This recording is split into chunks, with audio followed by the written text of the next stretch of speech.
Assalamualaikum warahmatullahi wabarakatuh. Halo teman-teman, kembali lagi bersama saya, Vio, di ruang belajar sejarah kebudayaan Islam yang penuh makna dan hikmah. Hari ini, kita akan menyelami salah satu peristiwa paling besar dalam sejarah Islam, yaitu Fatu Mekah.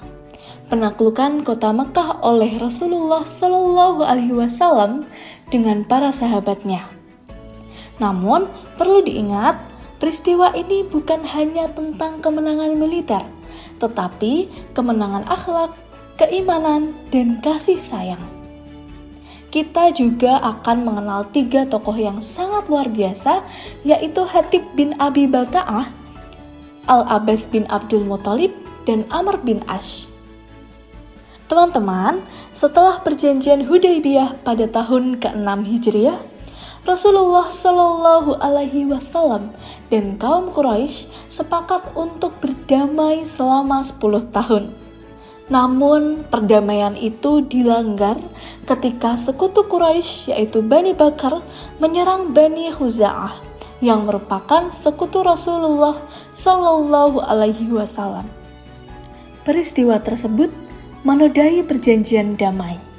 Maka datanglah perwakilan Khuza'ah kepada Rasulullah Shallallahu Alaihi Wasallam untuk memohon perlindungan.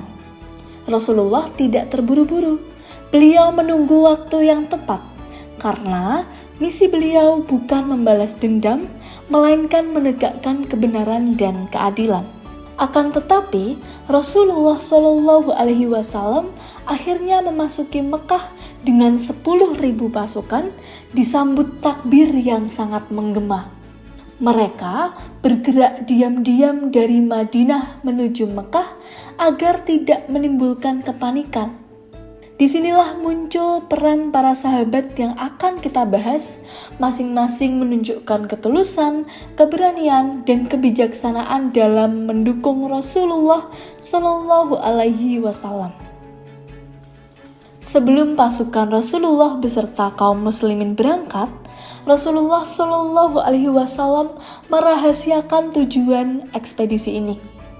Namun, seorang sahabat bernama Hatib bin Abi Balta'ah sempat mengirimkan surat rahasia kepada kaum Quraisy di Mekah untuk memberitahu rencana Rasulullah Shallallahu Alaihi Wasallam. Surat itu tertangkap di tangan seorang wanita, yaitu Sarah, yang kemudian dihentikan oleh Ali bin Abi Thalib dan Zubair bin Awam atas perintah Rasulullah Shallallahu Alaihi Wasallam. Ketika Rasulullah menanyai Hatib, Hatib mengaku bahwa ia tidak bermaksud berkhianat. Beliau hanya khawatir keluarganya yang masih berada di Mekah akan menjadi korban, karena beliau tidak memiliki pelindung seperti sahabat muhajirin lainnya. Rasulullah Shallallahu Alaihi Wasallam pun memaafkannya sembari bersabda, "Sesungguhnya dia telah ikut dalam perang Badar. Dan siapapun yang ikut dalam perang Badar, Allah telah mengampuni mereka." Teman-teman, kira-kira nilai apa sih yang bisa kita teladani dari kisah Hatib? Kesetiaan kadang diuji dengan rasa takut dan kekhawatiran. Namun, kejujuran dan pengakuan kesalahan dengan tulus adalah tanda hati yang bersih. Dari Hatib, kita belajar bahwa setiap orang bisa salah, tapi yang utama adalah keberanian untuk memperbaiki diri. Teman-teman, menjelang masuknya pasukan ke Mekah, ada seorang tokoh yang berperan besar dalam mencegah pertumpahan darah, yaitu Al-Abbas bin Abdul Muthalib, paman Rasulullah Shallallahu Alaihi Wasallam. Sebelumnya, beliau telah masuk Islam dan turut serta dalam perjalanan ke Mekah. Pada malam hari, Al-Abbas keluar dari perkemahan Rasulullah Shallallahu Alaihi Wasallam sambil menunggang unta Nabi. Beliau mencoba mencari seseorang dari Quraisy yang bisa dijadikan perantara agar Mekah menyerah tanpa peperangan. Di tengah perjalanan, ia pun bertemu Abu Sufyan, pemimpin Quraisy. Al-Abbas segera membawanya menghadap Rasulullah Shallallahu Alaihi Wasallam. Setelah berdialog panjang, Abu Sufyan menyadari kebesaran Islam dan mengucapkan syahadat. Rasulullah Shallallahu Alaihi Wasallam lalu mengumumkan sabdanya yang sangat terkenal. Barang siapa masuk ke rumah Abu Sufyan, maka ia akan aman. Barang siapa yang masuk ke Masjidil Haram, maka ia akan aman. Dan barang siapa yang menutup pintu rumahnya, maka ia pun aman. Kebijakan inilah yang menjadikan Fatu Mekah berlangsung tanpa pertumpahan darah. Pasukan Islam masuk dengan damai, penuh wibawa, dan diiringi takbir menggema di seluruh penjuru kota. Apa sih yang kita bisa pelajari dari Al-Abbas, teman-teman? Yaitu gunakan waktumu untuk membawa perdamaian, bukan permusuhan. Al-Abbas mengajarkan kita untuk menjadi jembatan kebaikan di antara orang-orang yang berselisih. Sahabat berikutnya adalah Amr bin As. Dulunya beliau merupakan musuh Islam yang sangat cerdas dan strategis. Beliau pernah menjadi utusan Quraisy untuk meminta bantuan Raja Najasyi melawan Rasulullah Shallallahu Alaihi Wasallam.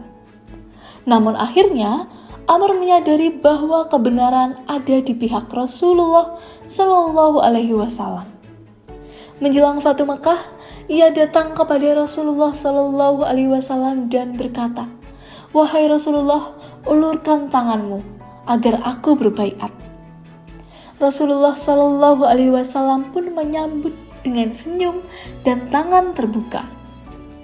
Amr pun masuk Islam dengan hati yang ikhlas dan kemudian menjadi salah satu panglima besar dalam Islam.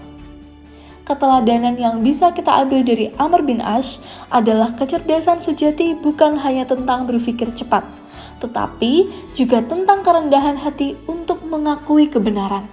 Tidak ada kata terlambat untuk berubah menjadi yang lebih baik. Kita kembali ke Fatu Mekah, teman-teman. Akhirnya, pada tanggal 20 Ramadan tahun 8 Hijriah, pasukan Islam memasuki Mekah dari berbagai arah. Tidak ada pertempuran yang berarti.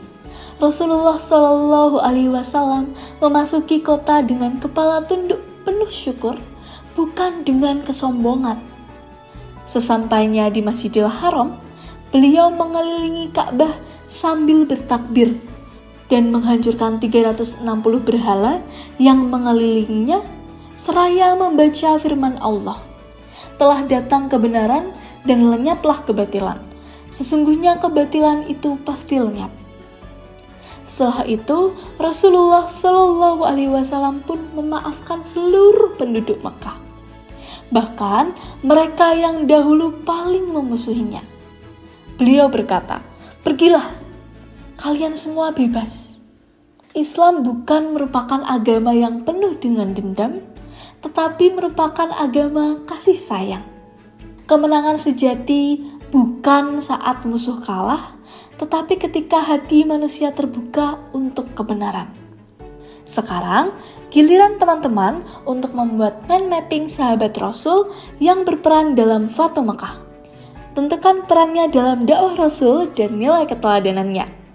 Semoga kisah ini menumbuhkan cinta kepada Rasulullah Shallallahu Alaihi Wasallam dan para sahabatnya, serta mengajarkan kepada kita bahwa kekuasaan terbesar bukan pada perang, tetapi pada hati yang penuh iman dan kasih sayang. Wassalamualaikum warahmatullahi wabarakatuh.